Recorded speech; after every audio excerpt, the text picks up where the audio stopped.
All right. Hello, everyone, and welcome to another episode of Chat with the Archaeologist. Once again, I'm your host, Chester, and this is presented by the Mesa Verde Petroglyph Project. Before we get started, I would like to make a huge shout out to all of our donors. I mentioned in the last stream, our fall appeal was very successful, so thank you, everyone. And then also, let's adjust the camera here.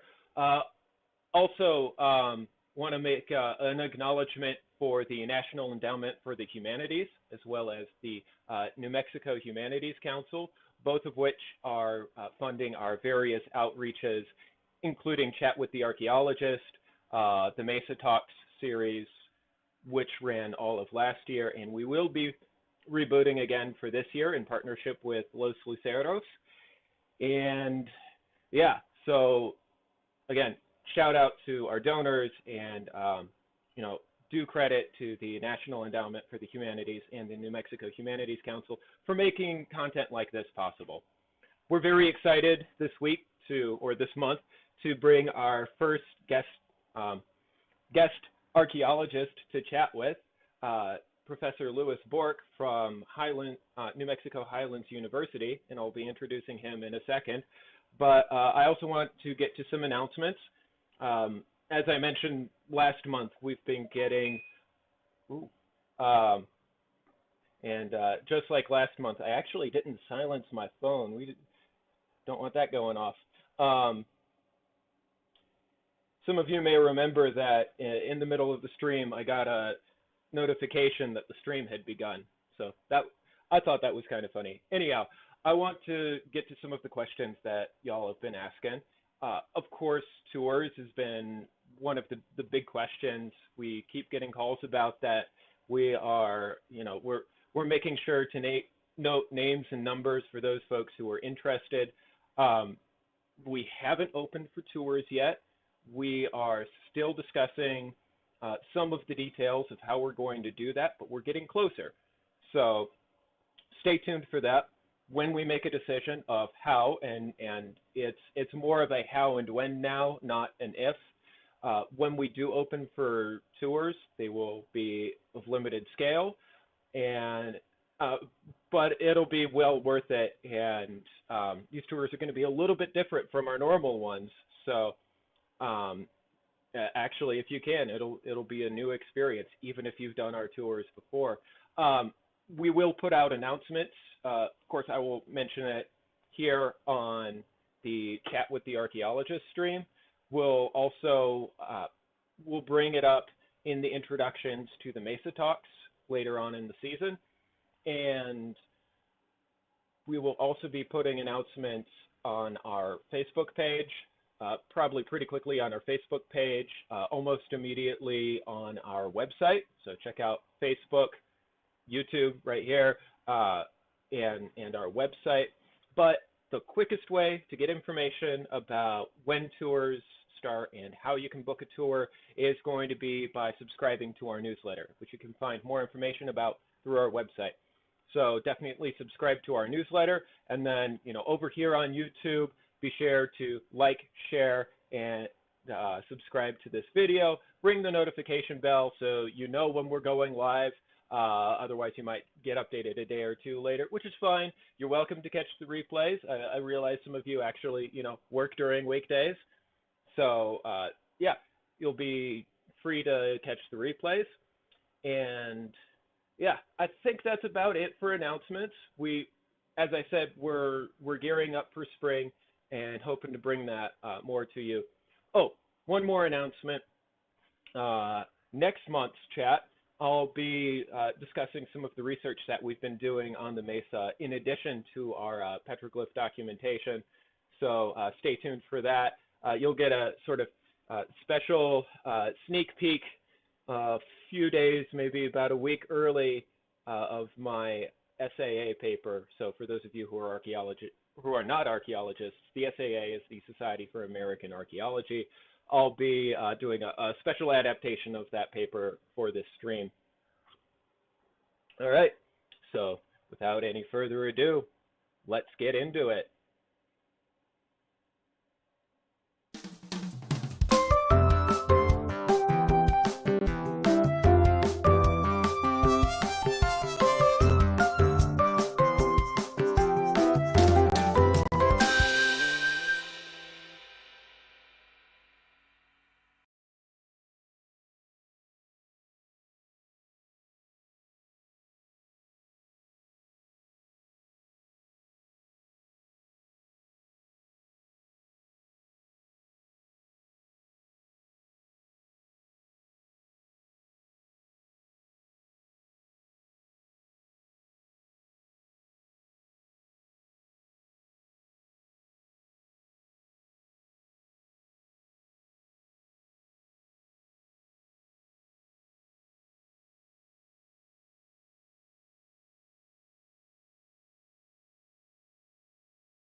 I got, yeah.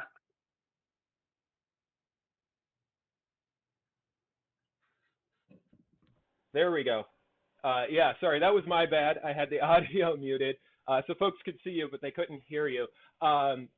So once again, I'm here with Professor Lewis Borck of Highlands University, and would you like to reintroduce yourself? Yeah. So as Chester said, I'm Dr. Lewis Borck. I have been an assistant professor at Highlands for about a year now. And prior to that, I was working in the archaeometry lab at the University of Missouri. And that's basically, I was in a nuclear reactor working with folks like Jeff Ferguson.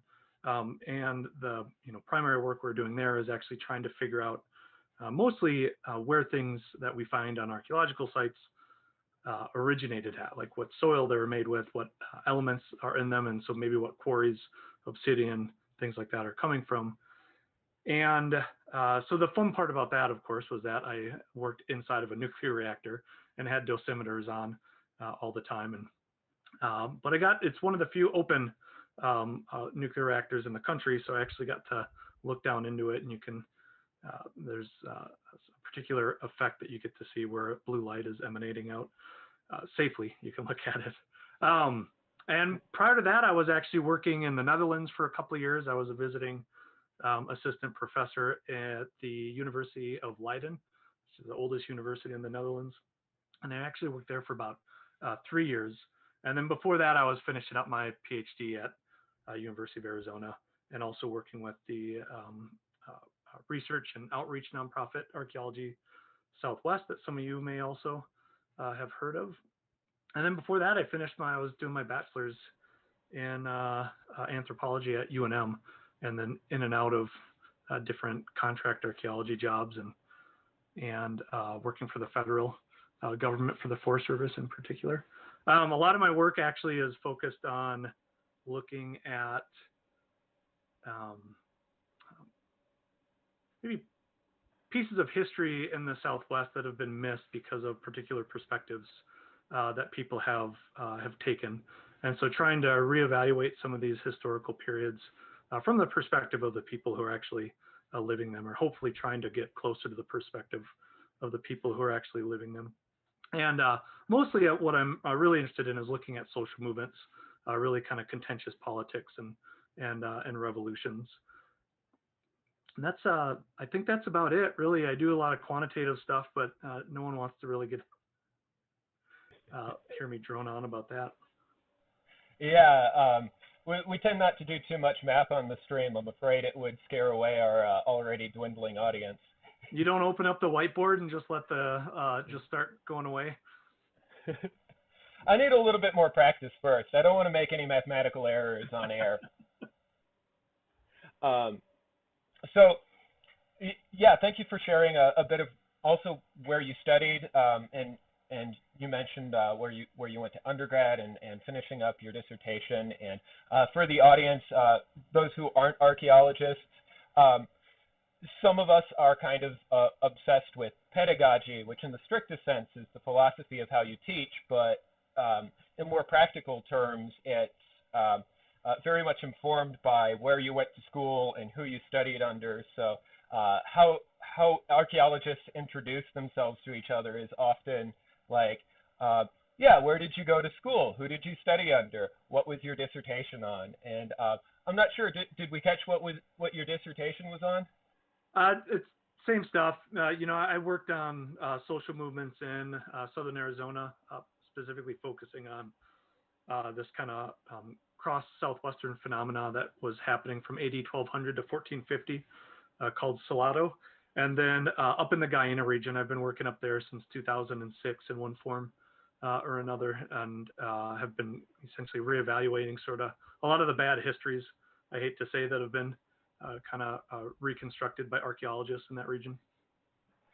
Yeah, and as I understand, you've prepared a bit on prepared something for us on your work with the Gallina region. So could I ask you to share a bit more of that? Yeah, I can do that. So it's honestly, it's only a little bit on the Gallina region. More it's on why it's important to actually understand the kind of perspectives that other archaeologists had. And, you know, it really kind of opens up into broader aspects of our world and in terms of trying to understand the interests or kind of blinders and blinkers and tunnel vision of everyone that you're interacting with. But I'm going to share, can I share my screen real quick, Chester? Yeah, go ahead. Let's see if I can do this right.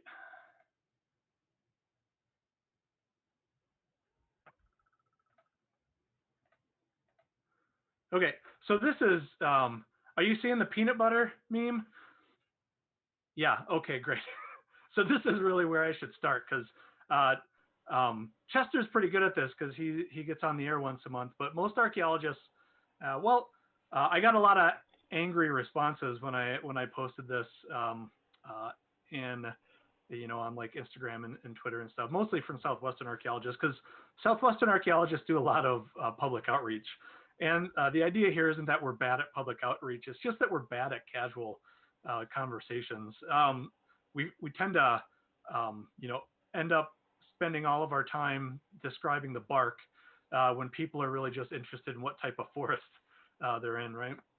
So I'm going to try not to do that. I'm going to try not to kind of fall into this sort of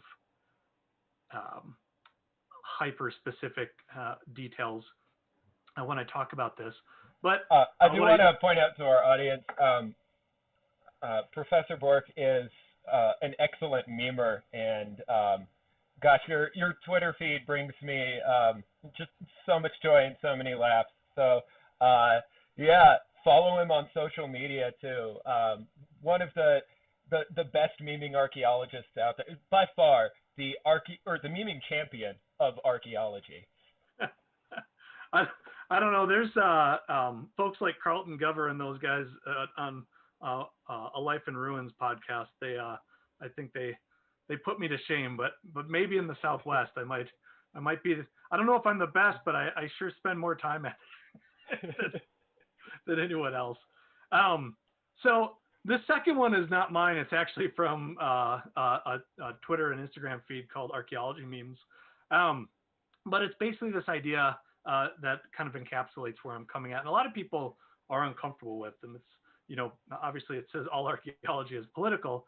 And the idea here is that all archaeology is a history of some form. And so reconstructing these histories, even when you're sticking really close to the facts, right, which is generally how we want to reconstruct histories, often creates political narratives. And these can be used by people in various ways, but they also are often not purposeful, right? You don't really always recognize the kind of underlying ideas that you're using to create these interpretations. We often call them common sense interpretations. And, you know, things like that are reasons why folks in the Southwest back in the 40s and 50s, if they saw anything that was on high elevations, they automatically said it was defensive, and thus there was warfare happening in those areas. Oftentimes, those arguments were primarily in two distinct periods, the 50s and then the late 70s and 80s.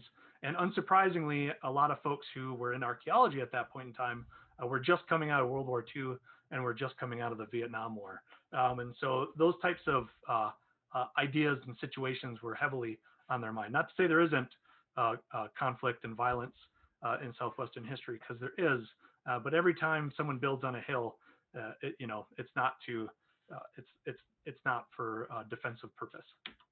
Okay, so and we're going to kind of talk about, I want to talk about with y'all, hopefully fairly rapidly, this kind of idea that you can end up with a really, way back in time, you can end up with a really basic thought, and it can end up having a huge impact later in time, right? So someone thinking Greece is cool will eventually, through this domino effect, erase the successes of entire societies. And in fact, that seems to have happened in a lot of ways with indigenous successes. So I'll kind of try to approach it with two analogies. And one is potentially sort of an early meme, you know, prior to the internet, even when folks used to send jokes and things like that over fax. My grandfather was always receiving faxes like 4 times a day with things like this on it. So this one is about how the U.S. railroad gauge is 4 feet and 8.5 inches in the U.S. And, you know, that's 143.51 centimeters. Why is it such an odd number? And the explanation goes, well, it's because England at this time, at the time that the U.S. was building trains and railroad equipment, was way ahead of us technologically. And this is the distance that the tracks were built in England. And we brought over a bunch of engineers and technicians from England to help us build the tracks here. And then why did they build them that way in England, right? Well, the folks who started to build railroads in England were actually using the same equipment, same types of tools, spacing for tools for sure, that they'd use to build wagons, the old wooden 4-wheeled wagons that they had over there. So the railroad track spacing is based in England, and then then the U.S. is based on the spacing between these wagon wheels from England. Well, why did the wagons have these odd wheel spacings? So the wagons needed to be spaced that far apart so that the wagons wouldn't actually break their axles and the wheels riding on these ancient rutted long distance roads in England, because that's how far apart the ruts were on these roads that had been there for a long time. Well, why are the ruts that far apart? Well, the ruts originated, or the roads originated, with the legions from Rome who were sent out to colonize indigenous folks throughout Europe, right? And so the original ruts were actually formed by Roman war chariots. So Imperial Rome standardized a lot. They make us look pretty sloppy. You can excavate a Roman fort in Italy and find the corner of one in the Netherlands and be pretty sure exactly where everything is on the inside of it. I've been in a couple of these things, at least the footprints that are left of them, and they're incredibly similar. They shift their orientation based on where it makes most sense for the landforms. That's about it. And so because of this standardization, all the war chariots and wagons had similar axles spacings, right? But why did they have that? Why did they have these wheel spacings? Well, the wheels are spaced just wide enough to fit the back end of 2 war horses, right? So when you actually look at this kind of long-term history of how we ended up with this 4-foot, 8.5-inch railroad width in the U.S., it really derives from the width of 2 horses' back ends from ancient Rome. Now, that's a little oversimplified. We actually had there's a lot of reasons that we ended up choosing the English rail spacing in the U.S. There are other versions that were around, and a lot of it actually has to do with the Civil War. Wikipedia has a wonderful page on if you're really into that kind of stuff. Wikipedia has a wonderful page on this type of on U.S. or American railroad track spacing, and actually Snopes does too. So it's not exactly accurate, but it's pretty close. So just like English rail spacing and American rail spacing, archaeology actually originated with some horses' behinds as well. People who had challenging ideas about what was civilized, what was not civilized, who had culture, who did not have culture, right? They laid the foundation for the type of work that Chester and I do, but sometimes that was a bad foundation, and unless we're really aware of it, we sort of recreate a lot of their bad assumptions. Civilization is one of these things. What's civilized, what isn't civilized? We talk about it a lot, in a kind of common language. This person's more civilized than that person. And we also talk about it sometimes in terms of high culture, right? This city is a lot more civilized than that city because of their artwork and all that kind of stuff. But archaeologically, when we talk about it, we often are talking very much that a civilization has certain traits. And you can see it in the name, actually, right? Civilis is Latin. That means city. In Arabic and Turkish, it's Medianet. In Greek, it's politismos, and that comes from polis. All of these things have to do with city, right? So civilization is urban. They have dense cities. They also have high culture. This is another thing. Early archaeologists like and anthropologists, I don't want to blame all this on archaeologists, decided, right? They have writing, they have monumental buildings and art. They've also got inner elites. This is very important too. They've got some sort of inequality within that society, because a lot of folks still, and definitely back then, believed that the only way to organize people was to have these types of rampant inequalities. So civilization transcends individual polities. That means you're not just going to have, you're going to have some kind of connection outside of each city, right? So even though in Greece we have the city-states, they're still connected through a broader kind of cultural connections. And then they're agricultural. That means no civilized group can be a hunter-gatherer. No civilized group can be a pastoral group, right? All these people are using domesticated foods and or managed foods, managed landscapes as well. But agriculture was the big deal here. So this came out of a lot of work really in the 1600s and 1700s that I'm not gonna go into in too deep of a detail. But it really, the ideas about what was civilization was really taken from the Mediterranean, circum-Mediterranean, right? The Near East, like Sumer, the Roman and Greek and Egyptian areas. And it's partially because a lot of the European elites and intellectuals considered themselves the cultural, if not genetic, descendants of these, quote unquote, civilizations. So they saw them as culturally superior to their earlier indigenous, / barbarian ancestors, right? And so they used this sort of, we're the kind of cultural descendants of these, this kind of transition from, savagery into civilization, into settlement, to also help justify a lot of what was happening that a lot of European countries were participating in at this point in time, right? The 1600s was rampant in terms of colonization, invasion, land theft, genocide, slavery of other lands, right? That's obviously what was happening to a huge extent in the Americas and in Africa, and eventually Australia as well at this point in time. Okay, so it all kind of wraps up with this idea that basically the Western state ends up being this kind of apex of society. And a lot of archaeologists distance themselves from this, right? This idea of progress, that what we have now in terms of the political organizations we have now is much better than anything that's ever come before.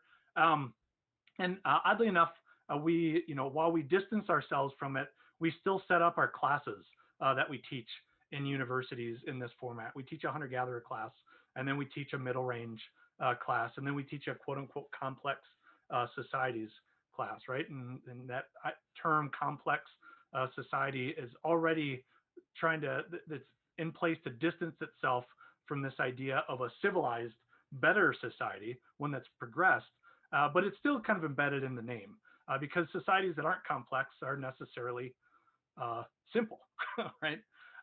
We even organize our textbooks like this, and it shows up everywhere, right? You've all probably read it in one form or another. Jared Diamond uses these sorts of ideas about kind of inherent betterness of different social organizations in his book Collapse in particular.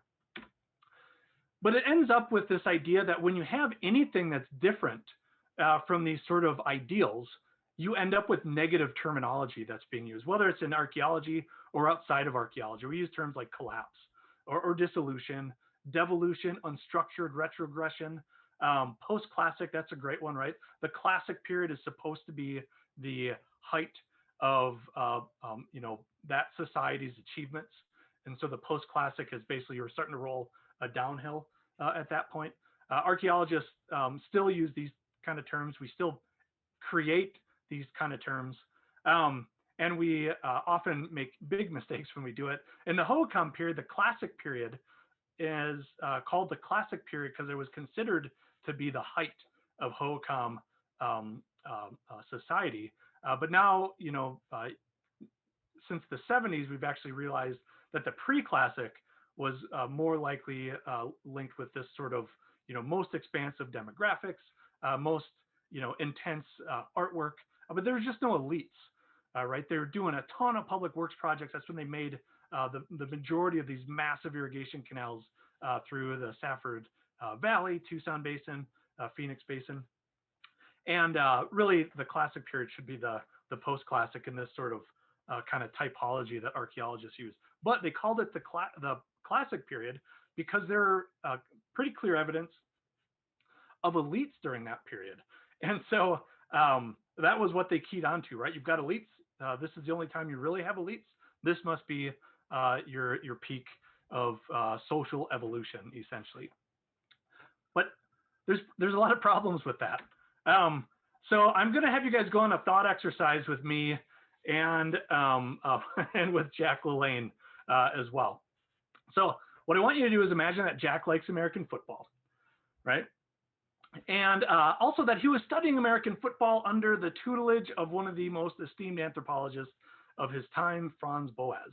So Jack went around, he defined all of American football's major attributes, and he hypothesized that because American football followed a sequence of changes that looked like progress, that it is in fact the height of evolution for human sports. It's the most evolved of all human sports.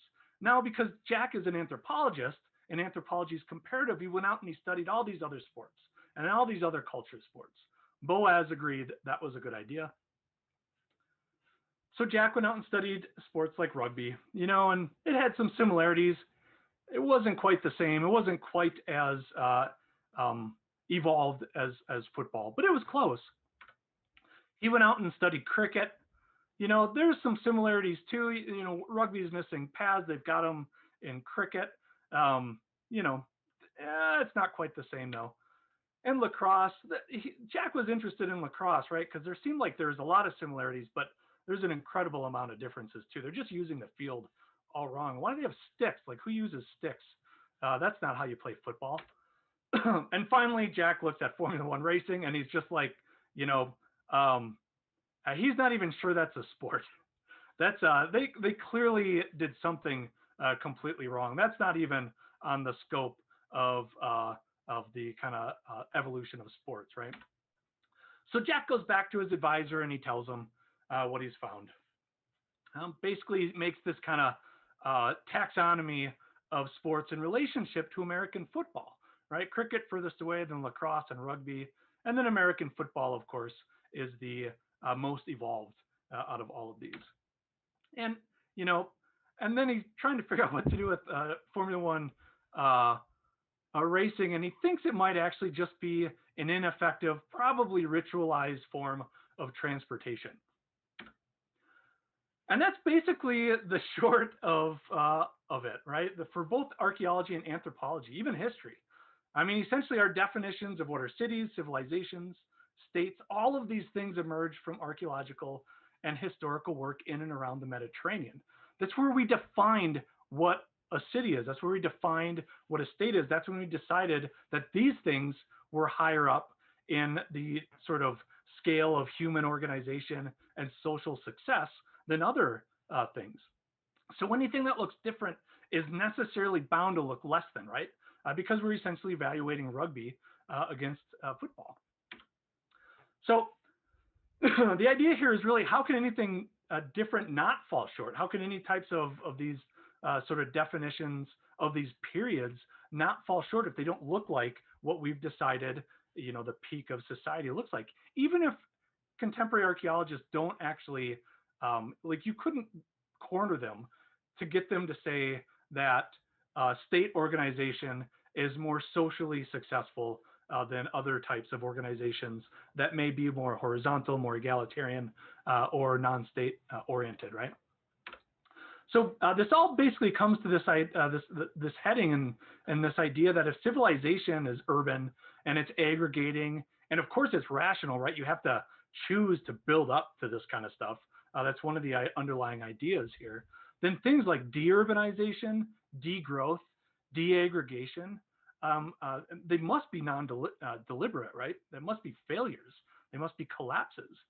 That's the only real kind of rational response you can get to when you allow for these other sort of defining traits for what civilization is. And in doing that, two histories become erased. And so we end up erasing the histories of societies that don't reflect the European definition of civilization and state. And I'm not going to go into that for this talk, but it's a big chunk of my research as well that I've published on. And then we also erase the histories of folks who purposely move away from something that looks like this type of definition. So we end up erasing, not purposely, but accidentally erasing the histories of people who have problems with like entrenched inequality, have problems with that type of leadership within society, right? Aggregation, kind of people gathering power to themselves. And in the Americas, what we're interested in really conforms a lot to what we decided to use to define civilization, right? And there's a bunch of research I've done on this as well, but we spend a lot of time looking at Mesa Verde in particular, Pueblo Bonito, Chaco Canyon, and then of course the classic period, Hohokam as well. And this kind of links up with these ideas about, this sort of promise of progress, like Lewis Henry Morgan stated, right? These ideas that we can move from bands through tribes, through chiefdoms up to states. And then when we get to states, we're there, and everyone had these types of assumptions and biases. Early on, I had a quote that I skipped by it pretty quick, but there's a quote from Darwin. Darwin was heavily embedded in this idea. We critique social Darwinism, which is this problematic use of evolutionary theory to say one ethnicity is better than another ethnicity, or one sex is better than another sex. But Darwin himself fell victim to that quite often. So in the Southwest, we actually have some really interesting kind of patterns of change. On the bottom left here is, this is sort of a quantitative analysis of different types of religious architecture that is open versus closed to the broader public within that community. So the more restricted the control of religious knowledge is, which is linked with political power, the higher inequality we see within that community. The more open it is, the more everyone participates in these religious practices, which are also then political practices, right? This is all mixed together. The more equitable things are. And so you can see we have this change through time that really also reflects in different types of architecture. So we've got early on basket maker period, 200 to 700, right around here. We've got agricultural villages with pit structures. And then by 700 to 900, we get the first above ground structures. And we start to see our first kind of periods of aggregation, some really tiny, what we now call pueblos, starting to come together. And people moving out of their subterranean structures into above ground structures, but keeping their subterranean structures. And, there's a lot of discussion about whether those become specialized religious structures. We've got a lot of evidence that they're both specialized religious structures and non-specialized. People are using them for domestic activities too. And then above ground, we have all of the living space. And I think the important part there is that either one, those are specialized domestic spaces, right? There's no specifically religious rituals happening within those. Or as folks like South Fowles have argued, those are actually, some few of those rooms are actually specialized religious spaces, ritual spaces for women, right? So we get this segregation of male and female sacred practices and power relationships. Pueblo 2, this expands again. There's more people moving across the landscape. We start to get larger and larger of these pueblos. And then by Pueblo 3, it's one of the biggest. Pueblo 4 is the biggest aggregation period we get. But Pueblo 3 is when these really large settlements come in. At about this time in Pueblo 1, about 800 is when Chaco really takes off, right? So this isn't ignoring Chaco. It's incorporating it. But most structures, most sites across the Southwest aren't organized like that. But Chaco, we now know was incredibly hierarchical, right? Even it looks like matrilineal, in terms of descent and transmission of power.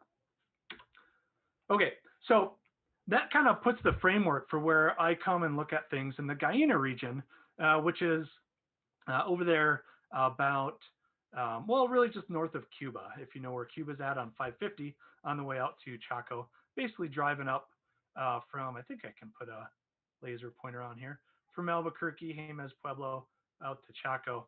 Cuba's about here, and then you drive up. And a lot of the sites are on the Santa Fe National Forest, also the Hickory Apache reservation as well. This box isn't where all the Gallina sites are. That's just where a few spots are where I do a lot of work up in this Llaves Valley area. Okay, so I actually got really interested in this because while I was trying to figure out both, where and when and where we have evidence of elites, when and where we have restriction of access to religious power, both in the ancestral Pueblo world and the Mogollon world and in the Hohokam world, as well as I've started working on this in northern Mexico as well. I'm also plotting out all these kind of regional characteristics, and sometimes not regional. Like Salado is very big. It encompasses a large part of the Southwest, but I'm comparing them against these kind of generalized trends, essentially. And you can see in terms of accessibility to religious structures where Gallina fits in. And these people lived in really in highland environments. They showed up around in that area about 1100 AD. And then we're gone about 1300 AD. I've actually got dates, the first dates later than that now that I'll be publishing with soon. But not significantly later, not like 1400. Like they're probably out of there by 1350 at the latest, but we'll still keep it at 1300 for now. They don't have aggregated pueblos. They're living in above ground structures that have the same internal layout as their below ground structures. They're living in communities, but these communities are incredibly dispersed, right? And we may not even actually understand the nature of what they would think of as community. We often, us as archaeologists, will often call them communities because they all are on the same sort of landform. But new research that me and a grad student at Berkeley are doing, along with all the folks who are out there working with us, really is indicating that this might be a massive, Gallina might have a sense of community that's massive, because it looks like they might actually have centralized food networks where they're growing all their food in just a few areas and then distributing that outwards. So because this is a highland environment, because people are living in pit houses when everyone else is living in these massive pueblos and practicing a very specific type of religious practice, right? They have very specific rituals. And Gallina don't. They don't have kivas the way we think of kivas, those subterranean religious structures. They don't have these other things that are often linked to them, sipapus, which are sort of kind of analogical for the entrance point to the world for a lot of these groups. They don't have this split in space and power between men and women, right? They just have their house, and inside their house are all of these powerful religious features as well. So it looks like each house is actually its church, right? Within each community, everyone's sort of in charge of maintaining this religious knowledge, which we know from analogy generally means that they're also in charge of decision making within this region. We don't have any evidence of elites, and actually very little evidence of trade.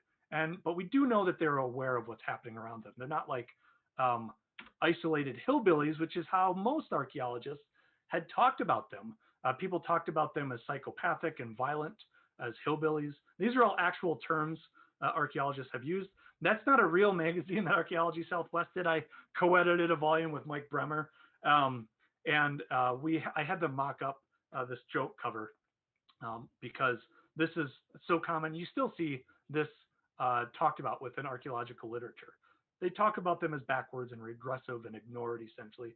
All of these really negative terms, right? Kind of reinforcing what I was talking about earlier, that when you have things where people change, right? These folks were probably living in pueblos, or at least next to pueblos, before they moved way far away into these highlands and then sort of got rid of a lot of things that other groups at this time period have. So one of the ideas then, one of the reasons that people use terms like regressive, and they also assume they're violent because there is a lot of evidence of violence out there, but I've actually, about a decade ago, I demonstrated that, the evidence actually statistically indicates that violence is related to people traveling through the region and not from the Gallina all attacking themselves, right? But people just assumed that these folks were so violent that they're constantly murdering each other, right? Because they're not civilized. They're hill folk. So there's these assumptions that arise from our ideas about progress and state civilization and those types of politics that we kind of need to deal with to be able to interpret groups like this. And first is that movement away from hierarchy equals collapse. And the second is that folks naturally deconstruct hierarchy in the state during crises. We see that regularly in the Southwest, in particular. Folks who haven't spent a lot of time understanding social movements in the present and the past will actually, or how people respond to crises, will actually look at periods of time where folks horizontalize and argue that this is, a natural result of there having been a crisis. The reality is most people at most periods in time actually double down on hierarchy during these types of crises. And so this is one of these things we have to actually deal with. And that's me getting into the bark here of this forest, right? This is something archaeologists have to deal with to better be able to understand whether folks intentionally meant to do away with aggregated power and to distribute it more equally within the communities, right? But the other big one is just this idea that we have to understand whether people were intentionally trying to create an egalitarian system and get rid of the previous more hierarchical system. And that's something that we see regularly, right? That's one of the things that the American Revolution was about. Not completely. It was very much about keeping some of those hierarchies intact as well. Anyway, so the Gallina region, yeah, perfect. Thanks, Chester. So the Gallina region is really kind of large, right? There's like 2,500 sites in the structural sites in this region. There's something like 4,000 sites altogether. And there's a lot of odd technologies in this area. And archaeologists, one thing that we're pretty good at is actually looking at technologies and not thinking of them as neutral, right? Our technologies actually shape the world that we live in and reflect our choices and the things we're concerned with. And so in the Gallina region, we actually have, we can actually look at how the settlements were structured, which is one of the analyses that I did here. And they're, not structured at all like any of the Pueblo structures. We often talk about this movement from P1 to P2, even from P2 to P3 as like revolutionary because of the massive levels of aggregation that happen. But if you look at it in terms of sensibilities of community, it's really this move from Basket Maker 3 to Pueblo 1 that's striking. And Gallina clearly are looking back on this, right? These people are all sophisticated. They're all historically aware.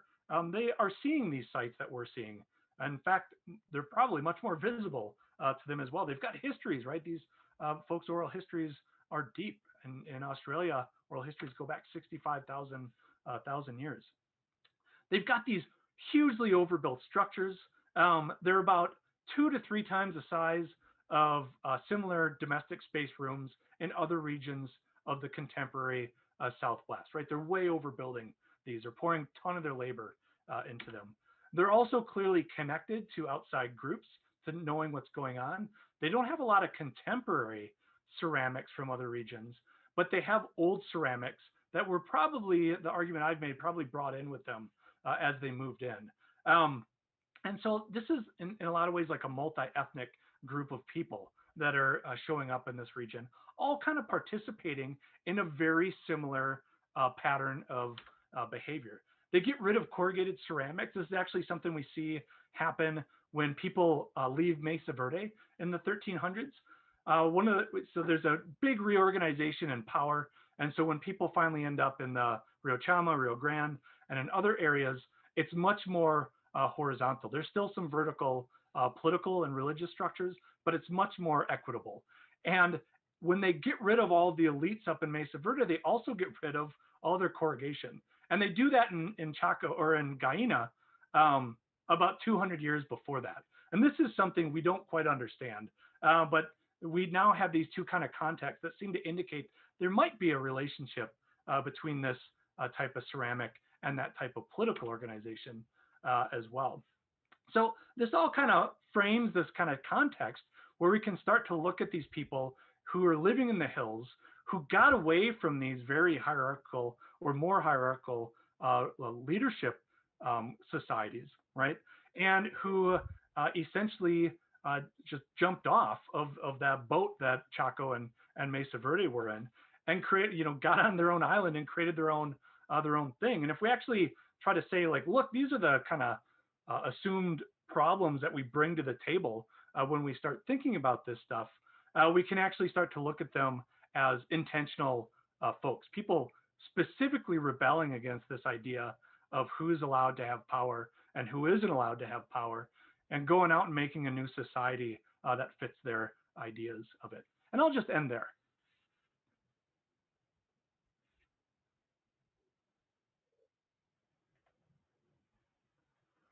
How's that? Was I right on time? Yeah, we're doing pretty good on time. Let's see here. Let's see if I can get myself back on for a moment. There we go. Yeah, wonderful. I also wanted to save you a minute to talk about. You can see my dog in the background, because you're also involved in not-for-profit work, which something that I seem to care about a little bit too. So I was wondering if you could talk about the kind of two different ways that you're helping create opportunities for up-and-coming archaeologists. Yeah, I can do that. Do you care if I share my screen again, Chester? Go right ahead. Okay. So I'm going to throw these up. I promise you guys should donate to Mesa Verde for sure. I'm not trying to pull donations away from the amazing work that folks are doing up there at all. But just to kind of highlight some of the work that I'm doing. As Chester mentioned, I have been working in nonprofit work, starting with when I worked at Archaeology Southwest, but me and a bunch of other colleagues sort of have been coming together for, 5 or 6 years in this broad international collective where we're all like-minded. We're all trying to think about new ways to do archaeology and the problems that contemporary archaeology has, right? We have to be bluntly honest, we have a very white problem within archaeology in the Americas and in Australia, and a lot of these old colonialist contexts. And that actually kind of, as I hope I've demonstrated here, that can skew our understanding and the histories we construct and what we see as valuable in these archaeologies versus not valuable, right? This Gallina region, it's like me, Jackie Koser, Mike Bremer, Eric Simpson, one of my grad students, Nina Taylor, another grad student, E.B. Dresser Kluckman at Berkeley. We're like the only people, Connie Constant, we're the only people working in the area. That sounds like a lot, but remember, this is like 2,500 sites.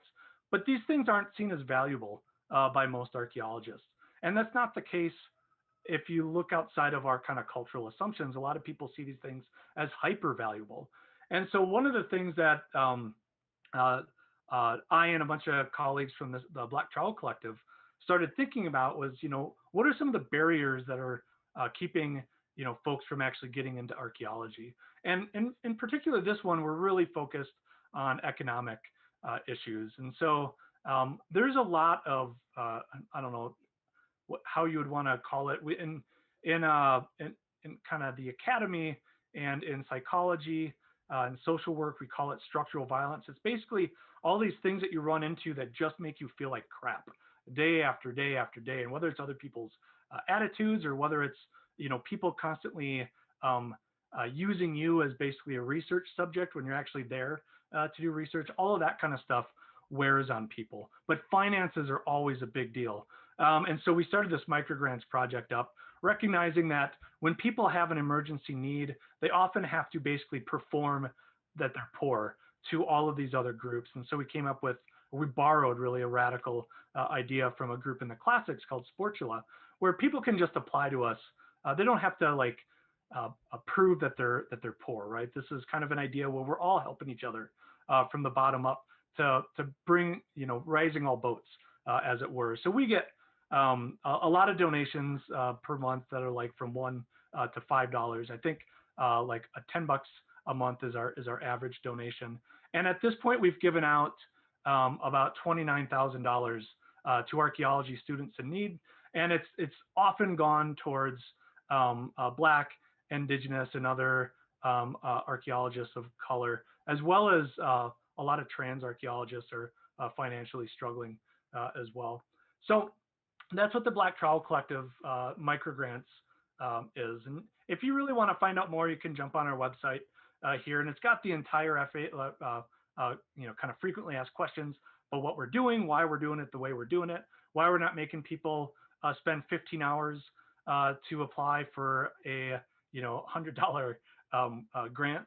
And then it's got the application and everything. The only thing we require is that students demonstrate that they're an archaeological student, right? We, as much as we'd love to fund help pull people through financial emergencies globally, we've essentially made an agreement with our donors that we're going to focus on archaeology students.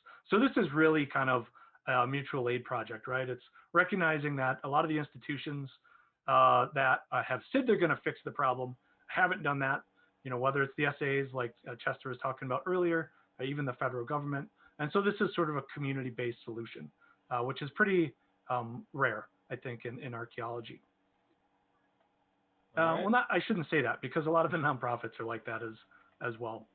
And then the other one that Chester is talking about is a nonprofit that I'm getting up and off the ground right now. And this is called the History Underground. It's supposed to be a play on words, because both with the weather underground and the fact that archaeology is literally history that's underground. But this is really aimed at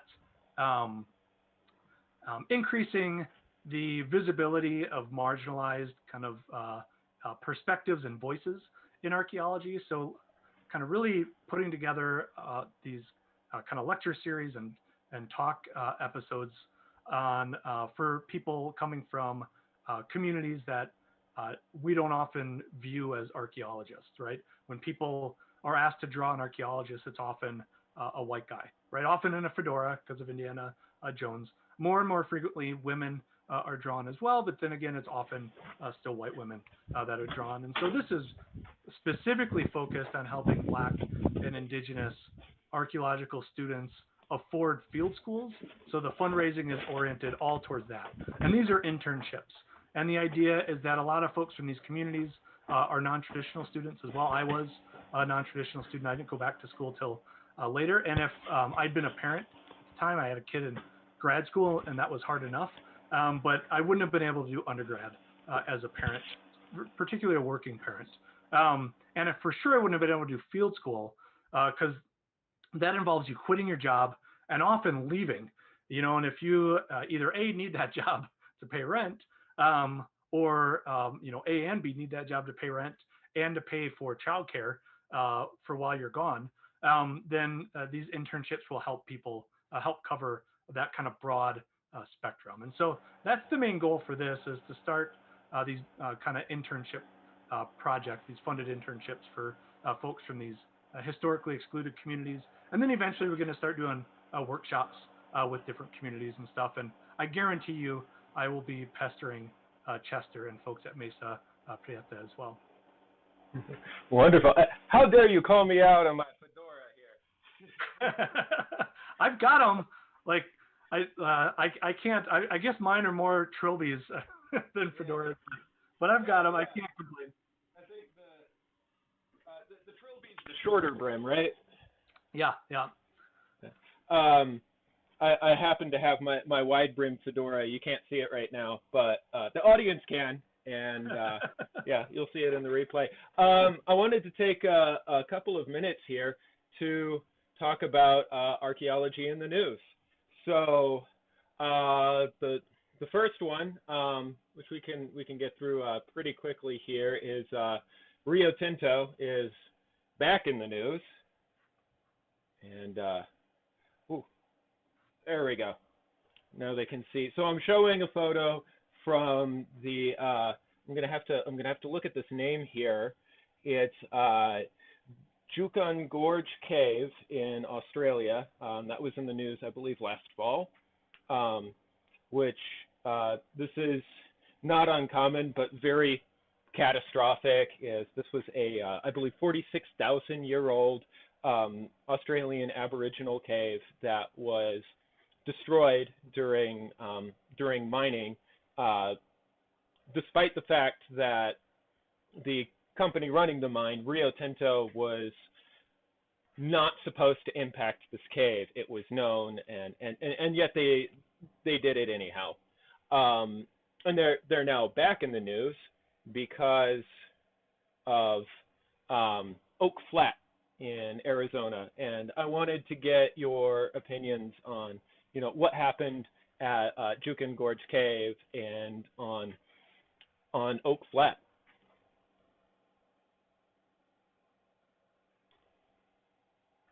There, I'm unmuted. It's weird. It's not weird. It's I think really powerful moment to be an archaeologist right now, at least one that works with folks in Australia as well as in the Southwest, because Rio Tinto is like globally a bad player, right? What they do something that my colleague Kate Freeman and James Flexner in Australia have called heritage washing.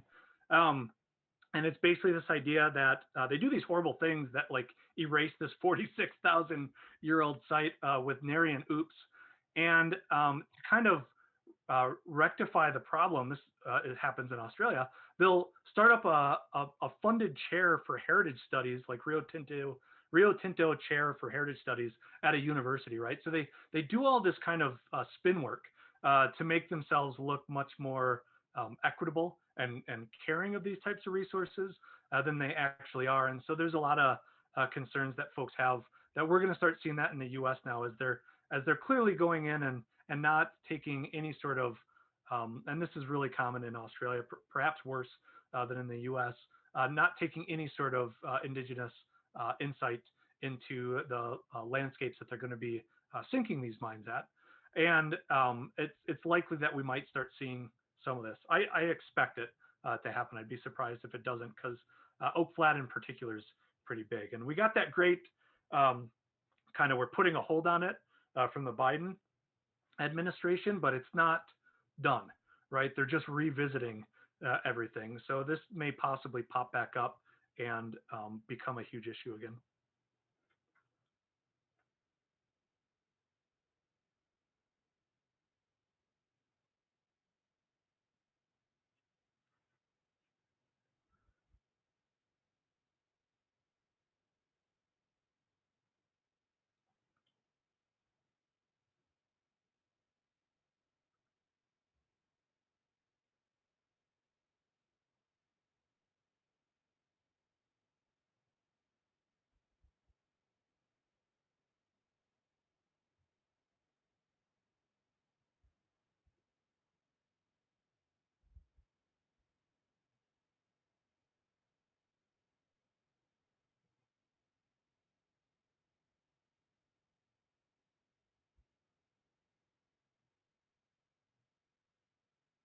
Yeah.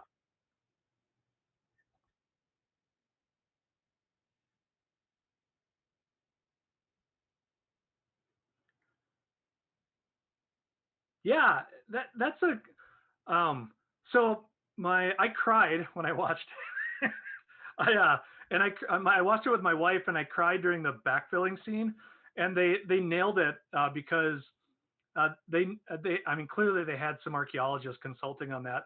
It's my first kind of thing to say about that is it's probably the best representation of archaeology I've ever seen in the either in the cinema, like the big screen, or the small screen. And there's a lot of problems with it, but it was very representative, even though in the last 100 years since they were doing 80 years since those excavations, really, I guess, there's been a lot of changes in technique and all this kind of stuff.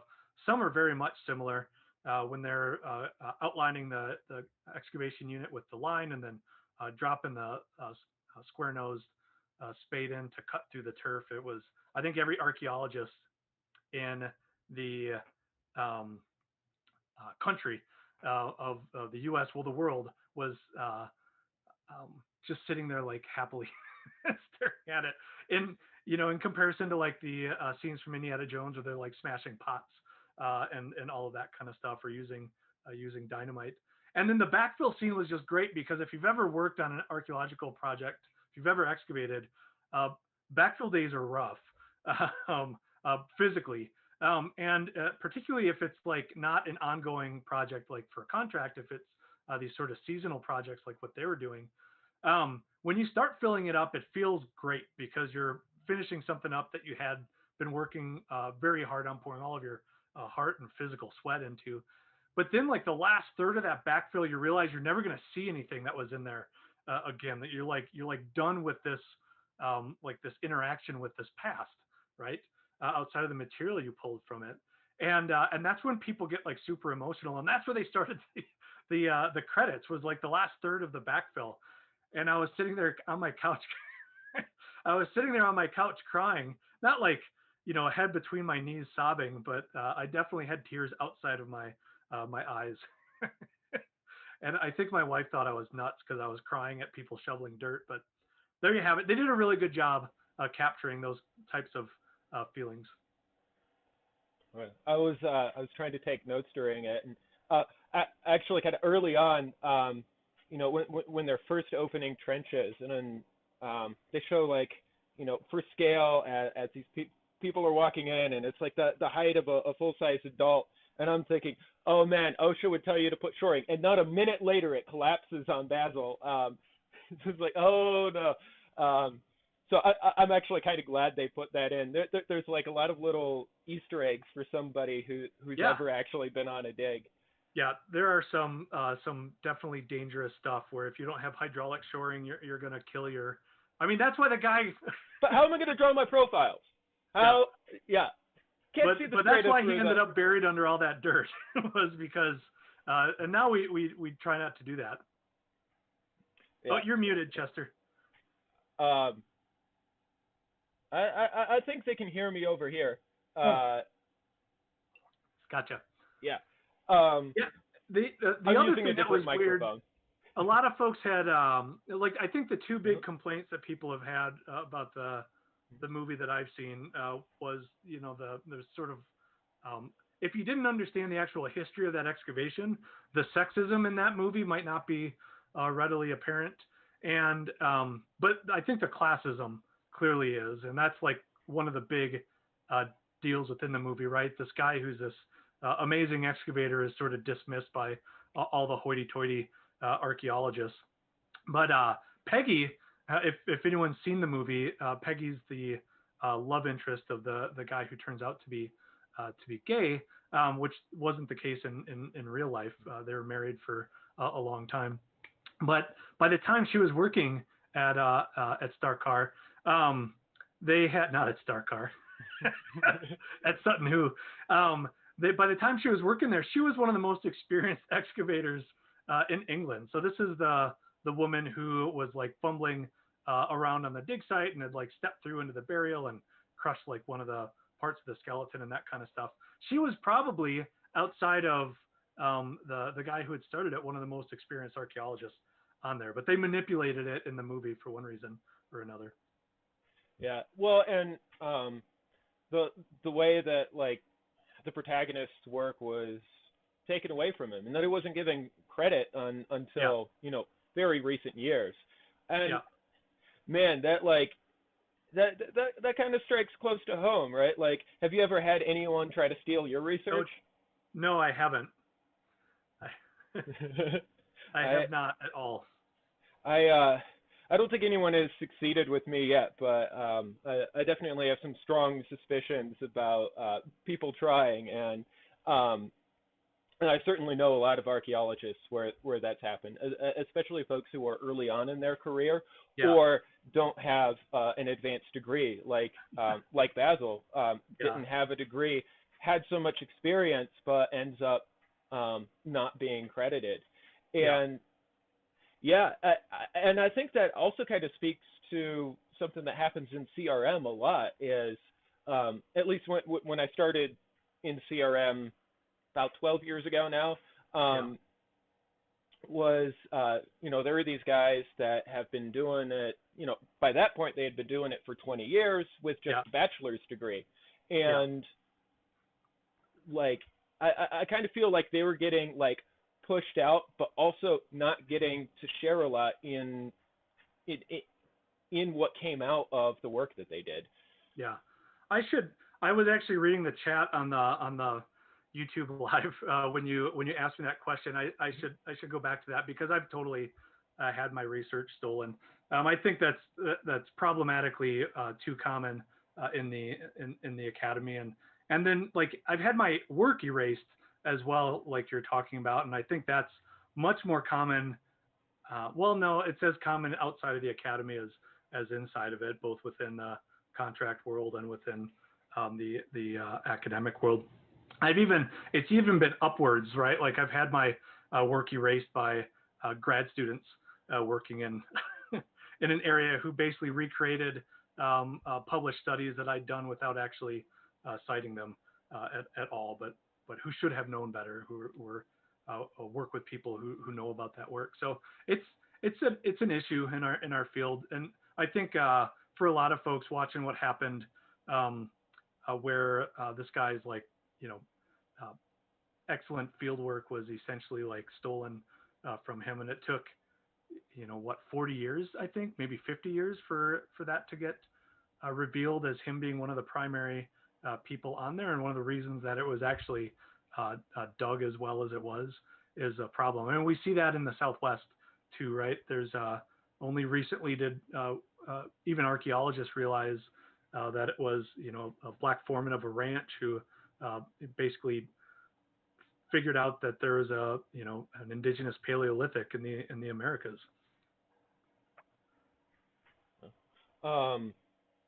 Actually, that's news to me. Folsom. Yeah, that's right here in New Mexico, right? Yeah. Yep. Yeah. So the first, basically the first excavation that indicated that there was a Paleolithic occupation and habitation of the Americas, which had been heavily debated by archaeologists forever, was first discovered by a ranch foreman outside of Folsom, New Mexico, who was actually an incredibly educated, self-educated gentleman. He taught himself Spanish. He taught himself how to play violin, guitar. He actually hunted buffalo up on the plains. And so when he was, there was a big flood in Folsom, and when he was riding the line basically for their ranch, and he may have actually been one of the first ranch foremen to put up barbed wire too. So he did some bad things as well, because that may have kicked off the ranch wars. But he found this like massive bison skeleton in one of the banks, and he also found stone projectile points associated with it. And he spent last 10 years of his life trying to get people from the Denver Museum, Natural Museum, to come down and look at it and verify that what he was looking at was accurate or was legitimate. And his name's George McJunkin. I would look him up if you have a chance. He's an amazing guy. The only reason archaeologists talk about him, and I'll it's our own fault because we're part of the reason his efforts were erased, was because a historian who happens to be also named Franklin Folsom, not after the town, but I always wonder if he wasn't looking his name up and ran into the town of Folsom and then heard about George McJunkin and wrote a history about it. But he had a biography written by Franklin Folsom that really kind of cleared all this up. There's actually a really great article about him on the route as well. I'll have to look that up. Okay, well, we're over our time. I don't want to keep you. I want to thank all the members of our audience for jumping in the chat there. Looks like we got a lot of good comments, and I don't want to. I don't want to take any more time. So if you have any questions for us, feel free to drop below in the comments section. send me an email. I'll relay anything for Lewis. And yeah, Professor Lewis Borck, thank you so much for your time. Thank you for joining us, and all the wonderful information and perspectives you've given us. So yeah, thank you so much for having me. I appreciate it. Yeah. All right. Well, everybody have a good Friday, and we'll see you in a month.